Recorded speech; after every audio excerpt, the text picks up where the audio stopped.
Soul Land 2 Chapter 453. Meskipun energi murni ini tidak terlalu kuat dibandingkan dengan miliknya, itu seperti bibit. Ketika energi kehidupan murni ini memasuki tubuhnya, dia segera mengendalikannya dan menuangkannya ke dalam inti kekuatan jiwanya, menyegelnya. Pada saat yang sama, dia juga memanggil kekuatan jiwanya untuk membiasakan diri dengan sifat-sifat energi kehidupan murni ini. Ekspresi terkejut muncul di wajah Dr. Immortal Douluo. Bagi seseorang di tingkatnya, sangat sulit untuk meningkatkan lebih jauh, terutama karena dia adalah Douluo Transcendent tipe penyembuhan, bahkan lebih sulit baginya daripada bagi orang lain. Wang Xianer sebenarnya seperti Muen dan Long Xiaoyao, bakat generasi. Dia adalah satu-satunya penatua kehormatan yang tersisa dari Kekaisaran Bintang Luo. Dia telah melindungi kekaisaran selama beberapa dekade. Namun, dia tumbuh semakin tua, hampir mendekati 200 tahun sekarang. Seiring bertambahnya usia, dia merasa energi hidupnya dengan cepat memudar. Dia percaya dia hanya memiliki 10 tahun lagi untuk hidup. Namun, setelah Huo Yuhao menuangkan energi kehidupan murni itu ke tubuhnya, dia ditawari kesempatan lain untuk membuat kemajuan. Akumulasinya sudah lama cukup, yang tidak dia miliki adalah pencerahan dan kesempatan. Energi kehidupan murni yang dirilis Huo Yuhao menghadirkan kesempatan berharga baginya. Selama dia mencoba yang terbaik untuk mengingat sifat-sifat energi kehidupan yang telah dilepaskannya dan mengembangkan kekuatan jiwanya sesuai dengan sifat-sifat ini, dia dapat memungkinkan kekuatan jiwanya untuk naik tingkat lain. Dengan meningkatkan kultivasinya satu peringkat, ia akan bisa hidup selama beberapa dekade lebih lama. Penatuamu hidup sampai usia 200 sebelum dia meninggal. Alasan utama dia meninggal begitu cepat adalah karena cedera yang dia alami di masa mudanya terlalu serius. Long Xiaoyao dan Ye Sishui masih hidup dan sehat. Jika tidak ada yang terjadi, tak satu pun dari mereka akan memiliki masalah hidup selama lebih dari 300 tahun. Setelah kejutan sesaat, Wang Xianer segera meningkatkan perhatiannya pada Huo Yuhao. Sebagai tabib, dia sangat peduli padanya. Selain itu, dia adalah orang yang sangat simpatik dan baik. Dia jelas tidak berharap dia menderita karena apa yang dia dapatkan. Setelah dengan cermat mengamatinya, dia dengan cepat merasa lega. Huo Yuhao dalam kondisi baik, lebih baik dari yang diharapkan. Sebelumnya, pembalikan aliran energi kehidupan terjadi karena jumlah energi kehidupan yang dapat disimpannya dalam tubuhnya telah mencapai batasnya. Batas ini tidak tercapai karena energi kehidupan Dr. Immortal Douluo. Energi hidupnya hanya bertindak sebagai panduan yang membimbing energi hidupnya sendiri. Setelah itu, tubuhnya benar-benar dipelihara oleh energi kehidupan murni itu. Wang Xianer diam-diam terpesona. Setiap individu memang memiliki waktu istirahatnya sendiri. Jika semua energi kehidupan ini miliknya, dia percaya bahwa dia mungkin bisa menjadi Douluo utama di masa depan. Baginya, energi kehidupan murni dapat langsung diubah menjadi kekuatan jiwa. Namun, energi kehidupan murni semacam itu hanya akan berfungsi untuk meningkatkan energi kehidupan di tubuhnya. Dokter Abadi Douluo menyerap energi kehidupan yang tersisa di udara ke dalam tubuhnya. Dia tidak mungkin menyia-nyiakannya. Dia telah menuai imbalan besar hari ini. Hanya dalam waktu singkat ini, dia merasa seolah-olah kemacetan yang telah membuatnya frustasi begitu lama bisa dipecahkan.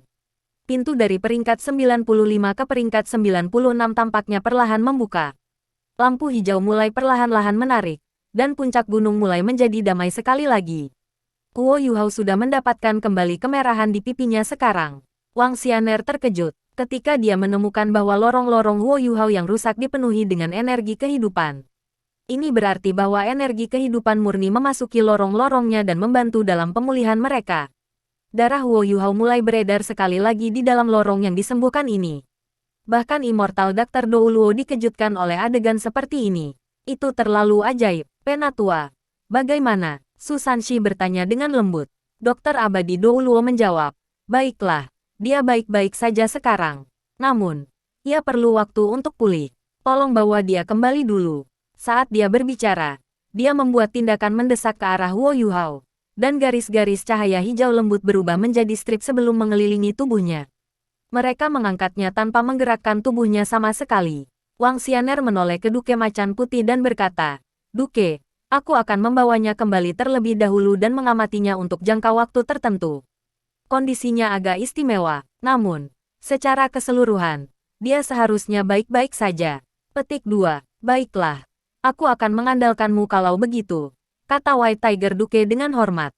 Tanda hubung. Pada saat ini, situasi di sini di pegunungan Mingdo sudah diatur di atas batu. Kekaisaran Sun Moon tidak menempatkan banyak pasukan di sini. Ketika pagoda Dewa Kematian pergi, itu berarti bahwa pertahanan mereka di sini sudah gagal. Kali ini, Kekaisaran Sun Moon telah meninggalkan banyak alat jiwa, meskipun mereka tidak kehilangan terlalu banyak insinyur jiwa. Bagi Star Luo Empire, ini sudah sukses. Mereka yang berasal dari Akademi Shrek juga tidak tinggal lebih jauh. Mereka mengikuti Dokter Abadi Dou Luo dan melanjutkan ke arah pangkalan Angkatan Darat Lapangan Northwestern. Semua yang terjadi malam ini memang sangat mencengangkan. Namun, sisanya hanya menyaksikan apa yang terjadi di paruh kedua malam itu. Hanya Tang Wutong yang melihat dengan jelas apa yang terjadi di awal malam itu. Matanya bersinar sedikit ketika dia melihat Huo Yuhao diliputi oleh lampu hijau. Dia tampak sangat bingung, dan pikirannya tidak diketahui. Tanda pisah, tanda pisah, tanda pisah, tanda pisah, tanda pisah, tanda hubung. Segera, mereka semua kembali ke markas. Wang Xianer mengirim Huo Yuhao kembali ke tendanya dan melakukan pemeriksaan lagi padanya. Setelah itu, dia menginstruksikan semua orang untuk tidak memindahkannya, dan membiarkannya sembuh. Dia seharusnya bisa pulih segera. Setelah menyampaikan instruksinya, dia kembali ke penampilan manula dan pergi. Dia bergegas kembali untuk mencoba mengembangkan kekuatan jiwanya sendiri dan mencoba menaikkannya ke peringkat 96. Semua orang dari Akademi Shrek mengepung tempat tidur Huo Yuhao. Pada saat ini, mereka semua menghela nafas lega. Mereka akhirnya merebut kembali kendali pegunungan Mingdo, yang benar-benar mengubah situasi di seluruh benua. Mereka pada dasarnya telah menyelesaikan misi mereka. Adapun bagaimana Kekaisaran Luo Bintang akan berurusan dengan Kekaisaran Sun Moon mulai sekarang, itu adalah masalah yang harus dihadapi oleh Duke Harimau Putih.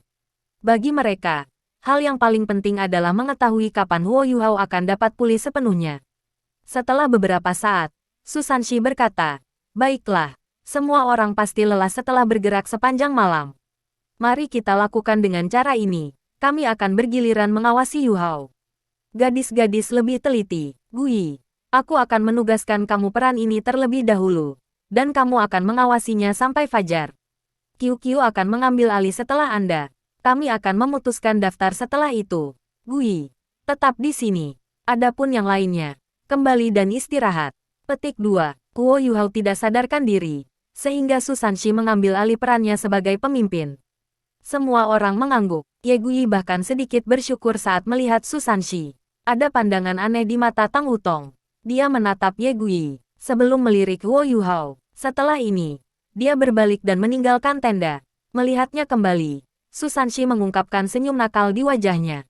Terkadang, mungkin bukan hal yang baik untuk mempercepat hal-hal. Menggunakan beberapa metode lain mungkin sebenarnya menghasilkan hasil yang lebih efektif. Meskipun Su Sanshi tidak yakin apakah Tang Wutong adalah Wang Donger, setidaknya dia tahu bahwa dia sangat mirip Wang Donger. Ini adalah sesuatu yang tidak bisa dipalsukan. Jika Wang Donger benar-benar mengalami kecelakaan, Tang Wutong mungkin menjadi kepercayaan baru Huo Yuhao di masa depan. Inilah sebabnya dia mencoba merangsang hubungan di antara mereka berdua. Tanda pisah, tanda pisah, tanda pisah, tanda pisah, tanda pisah.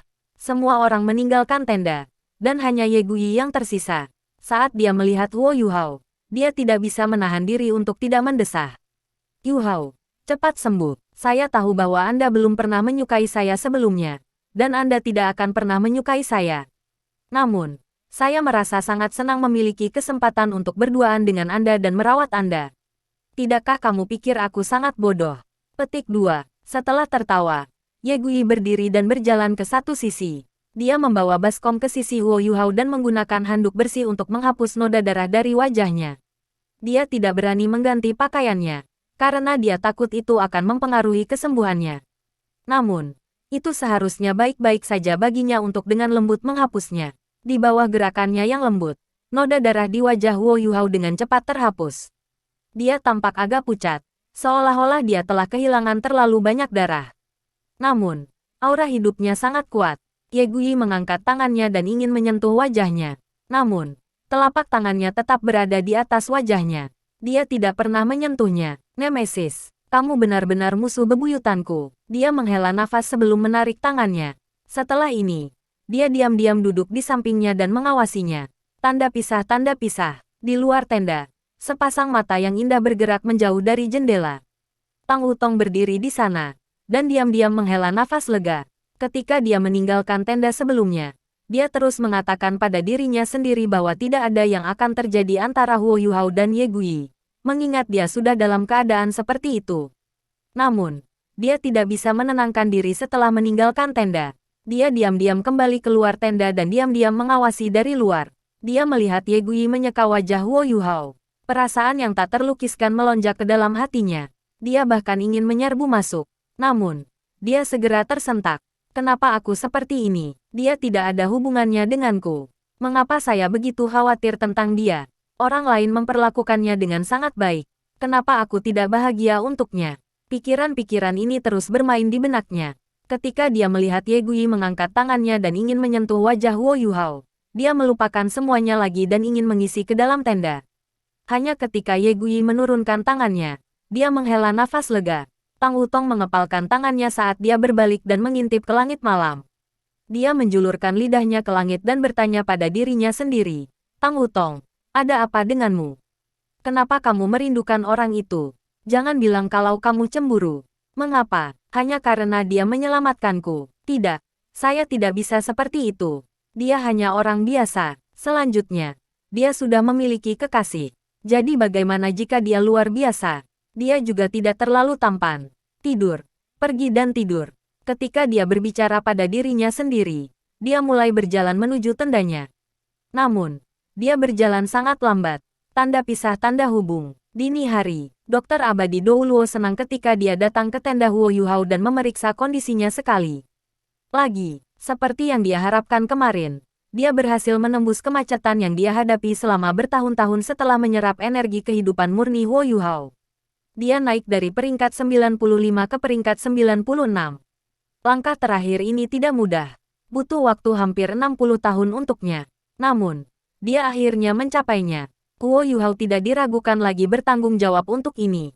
Itu sebabnya dia datang di pagi hari.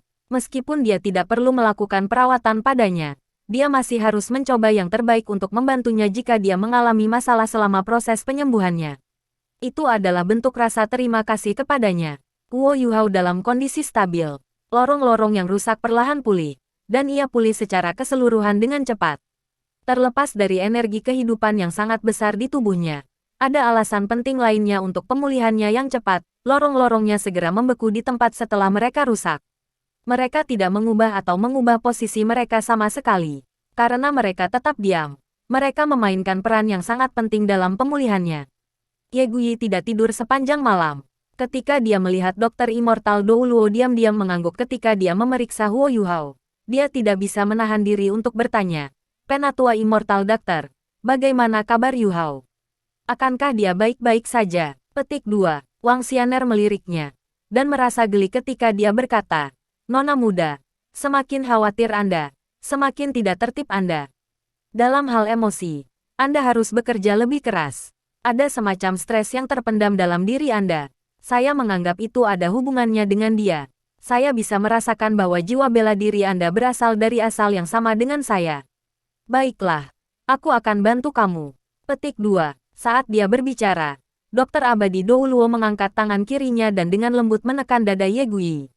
Ye Gui merasakan hembusan kekuatan jiwa yang menyegarkan memasuki tubuhnya. Seluruh tubuhnya tampak bersih. Dia merasa nyaman tak terlukiskan sesudahnya. Jika bukan karena fakta bahwa Huo Yuhao sedang tidur, dia akan berteriak ke langit.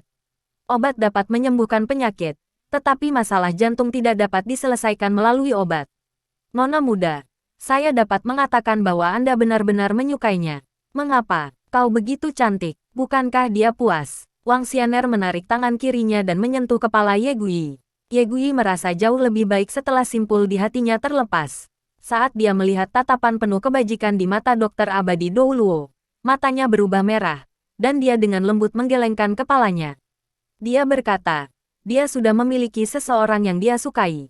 Saya tidak menyalahkannya. Mungkin aku hanya jatuh cinta pada kenyataan bahwa dia begitu gigih dalam cinta. Petik 2. Dokter yang Abadi Douluo menghela nafas dan berkata, "Anak muda, sulit untuk mengatakan apa itu cinta. Saya sama ketika saya masih muda. Hanya saja, mencintai seseorang bukan berarti memiliki orang itu. Selain itu, Ada hal-hal lain yang disukai dan dikagumi di dunia ini. Tidak ada yang salah dengan menyukainya. Hanya saja, jangan terlalu keras kepala. Jika tidak, Anda hanya akan merasa tertekan sepanjang hidup Anda. Anda harus belajar melepaskan. Mengerti? Petik 2. Iya, terima kasih atas saran Anda, Penatua. Ye Gui mengangguk dengan lembut. Namun, dia tidak bisa membantu tetapi mengalihkan pandangannya ke arah Wo Yuhao. Wang Xianer tersenyum sedikit. Dia tahu bahwa dia tidak bisa sepenuhnya meyakinkan Ye Gui hanya dalam beberapa kata, terutama ketika menyangkut masalah hati. Namun, dia bisa mengatakan bahwa dia bukan orang yang keras kepala. Kalau tidak, stres terpendam dalam tubuhnya akan lebih buruk. Dia seharusnya baik-baik saja. Namun, dia masih perlu waktu untuk pulih, karena lorong-lorongnya rusak parah. Jika saya mulai penyembuhan dari awal, saya perlu setidaknya setengah tahun untuk sepenuhnya menyembuhkannya. Saya bahkan tidak bisa menjamin bahwa tidak akan ada efek samping. Seluruh kultivasinya bahkan mungkin telah dinonaktifkan. Namun, energi hidupnya terlalu kuat. Dia pasti mengalami sesuatu yang istimewa, dan dengan demikian dapat pulih sendiri. Menurut saya, dia seharusnya baik-baik saja dalam waktu paling lama 10 hari. Saya harus mengatakan bahwa ini adalah keajaiban. Petik 2. Sembuh dalam 10 hari. Itu luar biasa. Ye Gui tidak bisa membantu tetapi bersorak. Pada saat ini, tirai ke tenda terbuka, dan Nan Qiu Qiu masuk. Apa yang hebat? Apakah Yu Hao baik-baik saja? Nan Qiu Qiu dengan cepat berjalan ke sisi Ye Gui dan memandang Wo Yu Hao. Melihat dia masih sama dengan malam sebelumnya, ekspresi kecewa muncul di wajahnya. Dokter yang abadi Dou Luo tertawa. Satu lagi, ada begitu banyak pria di luar sana. Mengapa kalian semua jatuh cinta pada pria yang sama? Tidak ada masa depan. Bukankah itu lebih menyakitkan? Namun, Anda tidak seburuk itu. Setidaknya kamu tidak memiliki ikatan mental karena naksirmu padanya. Petik 2. Wajah Nan Qiu Qiu memerah. Dan dia berkata, Elder, jangan mengolok-olok saya. Saya tidak suka pria ini. Suster Gui yang menyukainya. Petik 2. Dokter yang abadi Dou Luo tertawa. Aku sudah tua, tapi aku tidak buta. Jika saya bahkan tidak bisa mengatakan bahwa Anda menyukainya, bukankah saya akan hidup 200 tahun terakhir dengan sia-sia? Baiklah, baiklah. Saya tidak akan repot dengan masalah anak muda lagi. Anda dapat mengatasi masalah Anda sendiri. Ingat, jangan menyentuhnya. Jika lorong-lorongnya bergerak, akan ada masalah. Petik 2. Iya, Nan Qiu Qiu dan Ye Gui buru-buru mengakui kata-katanya. Dokter abadi Dou Luo pergi, dan keduanya saling memandang. Nan Qiu Qiu menjulurkan lidah ke arah Ye Gui, yang balas tersenyum. Setelah ini, keduanya mengalihkan perhatian ke Wo Yu Hao. Nan Qiu Qiu memutar bibirnya dan berkata, apa yang baik tentang orang ini? Siapa yang suka dia? Dia selalu misterius. Dia bahkan belum berusia 20 tahun. Tetapi dia bertindak seperti pria berusia 40 atau 50 tahun. Petik 2. Ye Gui merasa geli ketika dia melihat temannya. Mengapa saya ingat seseorang menyebutkan sebelumnya bahwa dia menyukai pria yang lebih dewasa dan mampu? Wajah Nan Qiu Qiu memerah. Dan dia berkata, begitukah? Siapa yang bilang? Siapa orang dengan selera rendah itu? Petik 2. Ye Gui tertawa. Baiklah. Itu bukan kamu. Senyumnya perlahan menghilang. Ketika dia melihat Wo Yu Hao, dia dengan lembut berkata, Penatua Immortal Doctor berkata bahwa kita harus melepaskannya. Dia tidak akan menjadi milik kita. Aku benar-benar bisa merasakan bahwa dia kesakitan. Petik 2. Apa? Dia kesakitan. Banyak dari kita menyukainya. Selanjutnya, dia adalah Hallmaster masa depan Paviliun Dewa Laut. Dia juga memegang posisi penting di Sekte Tang. Juga, dia bahkan sang Master of the Spirit Pagoda. Dia sangat dihiasi. Apa yang ada untuk merasa sakit? Petik 2. Ye Gui meliriknya dan berkata, sekarang kamu akhirnya mengakui bahwa kamu menyukainya. Dia benar-benar kesakitan. Saya bisa merasakannya. Segala sesuatu yang Anda sebutkan adalah prestasinya. Namun, pernahkah Anda memikirkan besarnya tekanan yang harus ia tanggung karena pencapaian ini? Itu masih baik-baik saja di masa lalu. Tetapi sejak Donger koma, emosinya sangat terpengaruh. Setelah misi ini, saya bahkan merasa bahwa dia tampaknya kurang tenang daripada sebelumnya. Jika ini adalah masa lalu, dia tidak akan mengambil risiko yang sangat besar. Tadi malam, saya akhirnya mengerti bahwa mungkin dia tidak ingin hidup lagi. Itu sebabnya dia bersedia mengambil taruhan besar. Hanya dia yang tahu betapa menyakitkannya perasaannya. Petik 2. Nan Qiuqiu mengerutkan alisnya dan bertanya, bukankah itu Tang Wutong Wang Donger yang telah kehilangan ingatannya? Bukankah semua orang mengklaim itu? Petik 2. Ye Gui memutar matanya dan berkata, demi kebaikan, bisakah kamu lebih jeli? Apakah Anda tidak menyadari bahwa Huo Yuhao sangat formal terhadap Tang Wutong? Dia sangat sopan sehingga rasanya seperti orang asing. Dia bahkan tidak sedekat dengannya seperti kita. Apa artinya, mengingat karakternya? Apakah dia akan bertindak seperti itu jika Tang Wutong benar-benar Wang Donger? Dia pasti menggunakan beberapa metode untuk memverifikasi bahwa Tang Wutong sebenarnya bukan Wang Donger. Inilah sebabnya dia bertingkah seperti ini. Sejak saat itulah saya merasa bahwa emosinya menjadi sedikit abnormal. Petik 2. Setelah mendengar kata-katanya, Nan Qiuqiu menjulurkan lidahnya dan berkata, sepertinya begitu. Jika Tang Wutong itu bukan Wang Donger, di mana Wang Donger berada? Sebenarnya, saya merasa bahwa kita mungkin bahkan tidak memiliki kesempatan. Bahkan jika Wang Donger sudah mati. Orang ini terlalu keras kepala. Dia hanya mencintai Wang Donger. Wang Qiuer tampak sangat mirip Wang Donger dan berkorban sangat banyak untuknya. Tetapi bahkan itu tidak mengubah hatinya. Petik 2. Ye Gui berkata, inilah mengapa kita harus melepaskannya. Mari kita simpan ini sebagai kenangan indah. Kami berasal dari dunia yang berbeda. Saya hanya berharap dia bisa menemukan Donger segera, dan mulai merasa bahagia sekali lagi. Petik 2. Nan Qiuqiu memberi Ye Gui tatapan aneh. Kakak Gui, tiba-tiba aku merasa kau sangat mulia. Ye Gui terkekeh dan menjawab, apa yang harus mulia tentang? Jika saya memiliki peluang sekecil apapun, saya akan melakukan yang terbaik untuk memperjuangkannya. Aku bahkan tidak mau repot dengan wajahku. Namun, Anda sudah mengatakannya. Kami tidak punya peluang sama sekali. Kalau begitu, kita hanya bisa mendoakan yang terbaik baginya. Petik 2. Tanda pisah. Di luar tenda, seseorang diam-diam berdiri di sana. Dia datang ketika Dokter Immortal Douluo pergi, tetapi dia tidak memasuki tenda. Dia hanya menguping pembicaraan Nan Qiuqiu dan Ye Gui. Ketika dia mendengar semua ini, dia berbalik dan diam-diam pergi. Untuk beberapa alasan, dia mulai merasa kesepian jauh di dalam hatinya. Tanda hubung. Nan Qiuqiu mengambil alih dari Ye Gui, mengawasi Huo Yuhao sampai jam makan siang. Ketika perubahan berikutnya dilakukan, Jiang Nanan menggantikannya. Setelah itu adalah Jing Ziyan. Pergeseran Jing Ziyan berlangsung sampai malam. Wutong, istirahat selama 2 jam setelah makan malam sebelum mengganti Ziyan. Apakah Anda memiliki pertanyaan? Su Sanxi bertanya pada Tang Wutong. Tang Wutong tertegun sejenak sebelum menggelengkan kepalanya dan menjawab, aku baik-baik saja. Su Sanxi secara alami berkata, itu bagus. Kalau begitu, saya bertanya pada penatua Immortal Dr. Douluo sebelumnya, dan dia mengatakan bahwa lorong-lorong Yuhao pada dasarnya telah bergabung kembali, tetapi mereka akan membutuhkan waktu untuk sembuh. Kemejanya dipenuhi noda darah, yang tidak bagus untuk tubuhnya. Bisakah Anda membantunya melepas bajunya malam ini? Tolong hati-hati. Baik, Tang Wutong secara tidak sadar menyetujui permintaannya. Pada saat dia menyadari bahwa tidak nyaman bagi seorang wanita untuk membantu seorang pria mengganti bajunya, Su Sanxi sudah pergi. Dia ingin menghentikannya, tetapi pada akhirnya dia tidak melakukannya. Su Sanxi mengungkapkan senyum di wajahnya saat dia berjalan pergi. Yuhao, saya sudah banyak membantu Anda. Anda harus melakukan yang terbaik dan pulih dengan cepat. Tanda pisah. Setelah makan malam, Tang Wutong kembali ke tendanya.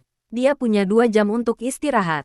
Namun, dia tidak bisa tetap tenang saat dia duduk di tempat tidurnya. Dia menemukan bahwa dia sebenarnya sangat menunggu 2 jam berlalu. Namun, 2 jam berlalu dengan sangat lambat. Dia tidak bisa menenangkan dirinya sama sekali. Dan bahkan mulai mondar-mandir di dalam tendanya untuk menenangkan dirinya. Tanda hubung. Akhirnya, 2 jam berlalu. Dia dengan cepat menyerbu keluar dari tendanya dan melanjutkan ke tenda yang berlawanan. Wutong, kamu di sini. Jing Ziyan berdiri untuk menerimanya saat dia melihatnya berjalan. Oh ya, Sister Ziyan. Sudah berat bagimu. Bagaimana dia? Tang Wutong bertanya dengan lembut. Jing Ziyan tersenyum dan menjawab. Semuanya baik-baik saja. Aku akan menyerahkannya padamu. Saya akan pergi untuk beristirahat sekarang. Petik 2. Baiklah. Jangan khawatir. Tang Wutong mengakui kata-katanya dan melihat Jing Ziyan keluar dari tenda. Setelah Jing Ziyan pergi, dia kembali ke sisi Huo Yuhao. Napasnya semakin cepat. Apakah aku benar-benar akan bersamanya sepanjang malam? Semua orang tahu tentang itu juga. Tidak ada yang akan terjadi. Bukankah Guyi tetap di sini selama semalam juga? Saya bisa melakukan hal yang sama. Tang Wutong perlahan berjalan ke sisi tempat tidur Huo Yuhao dan mengawasinya dalam tidur nyenyaknya. Wajahnya masih pucat seperti biasa, tapi itu kurang dangkal dari malam sebelumnya. Napasnya juga menjadi lebih mantap. Dia masih mengenakan pakaian yang diberikan Su Sanshi padanya. Ketika dia melihat betapa berlumuran darah ke mejanya, dia tidak bisa tidak mengingat tubuh telanjang Huo Yuhao setelah dia mengambil pemogokan cahaya dewa kematian untuknya. Dia menjadi agak merah karena malu. Saya akan membantunya membersihkan tubuhnya terlebih dahulu. Dia mengisi baskom dengan air bersih sebelum kembali ke tenda. Setelah itu, dia menggunakan baskomnya sendiri untuk mengumpulkan air panas dan menyesuaikan suhu air ke suhu yang sesuai menggunakan air di baskom lainnya. Dia tidak menggunakan handuk di tenda Huo Yuhao. Dia tidak mau mengakui pada dirinya sendiri bahwa Ye Guyi telah menggunakannya untuk membersihkan Huo Yuhao malam sebelumnya. Dan dengan demikian dia tidak ingin menggunakannya sama sekali. Dia menggunakan handuknya sendiri. Setelah merendam handuk di air hangat, dia duduk di samping tempat tidur Huo Yuhao dan dengan hati-hati membuka kancing kemejanya. Dia sedikit bergidik ketika menyentuh dada Huo Yuhao. Membantu seorang pria membuka kancing kemejanya memang sangat intim. Wajahnya memerah karena malu. Dan tubuhnya juga hangat. Bahkan suhu di tenda tampaknya telah naik karena rasa malunya. Setelah berhenti sejenak, dia memutuskan untuk mencubit payut asterisranya dan perlahan melepas bagian depan kemejanya. Setelah ini, dia dengan lembut melepaskan kekuatan jiwanya, mengangkat tubuh Huo Yuhao dan melepas bajunya. Setelah selesai, dia menemukan ada lapisan keringat di dahinya. Bagi jiwa Sage, ini sama sekali tidak sulit.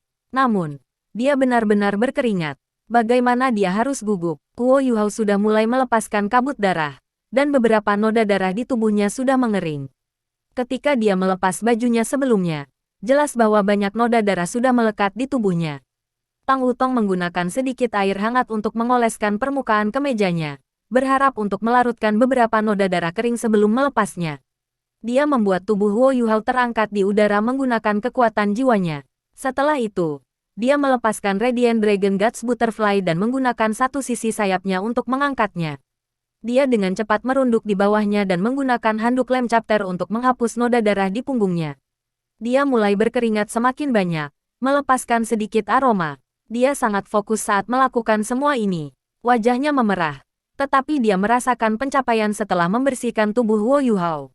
Dia bahkan merasa puas. Dia dengan hati-hati meletakkannya kembali di tempat tidur. Sudah waktunya untuk membersihkan bagian depannya. Dia membersihkan handuk di air hangat sebelum menyeka wajahnya. Setelah menyeka wajahnya, dia mengusap alisnya. Dia merasakan sakit kram di hatinya ketika dia melihat wajah pucatnya. Dia benar-benar terluka parah. Setelah menyeka wajahnya, dia mulai menyeka lehernya sebelum melanjutkan ke dada, lengan, ketiak, perut dan pinggangnya. Tubuhnya sangat bersih setelah Tang Wutong dengan cermat menyeka tubuhnya. Setelah dia selesai, dia menghela nafas panjang dan santai. Dia mengangkat pergelangan tangannya dan menggunakan lengan bajunya untuk menghapus keringatnya. Setelah terkekeh, dia bergumam pada dirinya sendiri. Jadi aku sebenarnya bisa menunggu orang lain. Jika ayah tahu tentang ini, aku ingin tahu reaksi seperti apa yang akan dia miliki. Petik 2. Namun, senyumnya tidak bertahan lama. Ini karena tatapannya mendarat di celana Huo Yuhao. Saya sudah selesai dengan atasannya. Bagaimana dengan dasarnya? Bersih atau tidak? Dia berada di tempat yang sulit ketika dia melihat celana bernoda darahnya. Meskipun dia mengintip tubuh telanjangnya malam itu masih berbeda dari situasinya sekarang. Semua orang berada dalam bahaya pada saat itu, dan tidak begitu peduli. Namun, mereka sendirian di tenda sekarang. Meskipun dia dalam keadaan koma, suasana intim perlahan-lahan muncul di tenda sekarang. Dia linglung saat melihat Huo Yuhao. Tang Wutong tampaknya telah dipukul dengan pencerahan. Dia menarik selimut ke seluruh bagian atas tubuhnya dan menutupinya. Dia berbalik dan datang ke depan tendanya. Dia melihat keluar, dan hanya kembali setelah memverifikasi bahwa tidak ada orang di sekitar. Setelah menarik napas dalam-dalam, Tang Wutong membuat keputusan. Dia mengusap tangan kanannya ke ikat pinggangnya sebelum patah. Dia menarik selimut sedikit ke bawah, sampai menutupi selangkangannya. Setelah itu, dia dengan hati-hati mengangkat tubuhnya dengan kekuatan jiwanya. dan menggunakan air hangat untuk membasahi noda darah di celananya, sebelum dia perlahan-lahan menarik celananya. Dengan selimut itu, dia berhasil menutupi area paling vitalnya. Setidaknya tidak ada yang memalukan dipajang. Hanya setelah ini dia menyeka kakinya yang terbuka. Menyaksikan noda darah menghilang, Tang Wutong menghela nafas lega. Keningnya dipenuhi keringat sekali lagi. Dia memutar bibirnya pada Huo Yuhao sebelum menjulurkan lidahnya. Orang ini memang melelahkan saya. Apa yang harus saya lakukan selanjutnya? Bagaimana saya bisa membantunya membersihkan bagian tubuhnya itu? Lagi pula, dia belum menikah. Dia tidak bisa membersihkan bagian pribadi lelaki seperti itu, meskipun dia mungkin sedikit menyukainya. Setelah ragu-ragu sejenak, dia segera berbalik dan berlari memanggil Susanshi. Tanda hubung. Ketika Susanshi datang dan melihat kaki Huo Yuhao yang terbuka, dia hampir tertawa. Namun, ia tampak sangat tenang di permukaan. Senior Su, saya tidak bisa membantunya dengan bagian itu. Saya sudah menarik celananya ke bawah. Tolong bantu dia. Saat dia berbicara, Tang Wutong dengan malu-malu menyerahkan handuk di tangannya kepada Susanshi. Setelah itu, dia berbalik dan lari. Susanshi tidak mengolok-oloknya. Dia sudah cukup malu. Dia tahu persis kapan harus dan kapan tidak membuat lelucon, dan apa batasannya. Setelah membersihkan area vital Huo Yuhao, dia membantunya mengenakan celana yang bersih. Melihat wajah malu Tang Wutong dan butiran-butiran keringat di ujung hidungnya, Susanshi bertanya dengan prihatin, "Aku sudah selesai. Wutong, kamu baik-baik saja? Jika tidak, saya dapat membantu Anda merawatnya untuk sementara waktu." Petik 2. Tang Wutong menggelengkan kepalanya dengan lembut dan berkata, "Aku baik-baik saja, Senior Su. Biarkan aku yang melakukannya." "Baiklah. Katakan padaku jika kamu butuh bantuan." Setelah dia selesai berbicara, Susanshi berbalik dan pergi. Tanda hubung. Tang Wutong duduk di samping tempat tidurnya dan terus memperhatikan Huo Yuhao saat dia tidur, menghela nafas panjang. Apa yang dia lakukan sebelumnya bahkan lebih melelahkan daripada berkultivasi sepanjang hari. Itu tidak menguras fisik, tetapi melelahkan secara mental. Dia merasakan pencapaian saat melihat betapa bersihnya Huo Yuhao. Orang ini sangat baik, dia membuatku sangat lelah. Ketika dia bangun, aku akan menghadapinya. Ketika dia duduk di samping tempat tidurnya dan mengawasinya tidur, dia menenangkan pikirannya dan perlahan mulai tertidur. Sesuatu seperti ini tidak akan terjadi secara normal, tetapi dia terlalu tegang sebelumnya. Saat ini, tanpa disadari dia merasakan perasaan lesu yang kuat saat dia santai. Bahkan Tang Wutong tidak tahu kapan dia jatuh ke tempat tidur. Ketika dia jatuh ke tempat tidur, dia menggeliat, tetapi tidak menyentuh Huo Yuhao. Dia seperti anak kucing saat dia tertidur lelap. Tanda pisah, tanda pisah. Langit berubah semakin gelap dan semakin gelap. Tiba-tiba, Huo Yuhao pindah. Tangan kanannya gemetaran, dan bersentuhan dengan tangan Tang Wutong. Dia secara tidak sadar mengaitkan jarinya, dan napasnya bertambah cepat. Bibirnya juga sedikit bergetar. Sejak dia tertidur lelap pada hari itu, Huo Yuhao terus mengalami mimpi dan mimpi buruk. Segala sesuatu di masa lalu diputar ulang dalam benaknya. Masa kecilnya yang tragis, masa kultivasi yang sulit di Akademi Shrek, saat-saat bahagia bersama Wang Donger, dan 4 keterampilan fusi mereka semuanya muncul dalam pikirannya. Kepergian Wang Donger dan Wang Qiwer dan segala macam rasa sakit juga memenuhi kepalanya.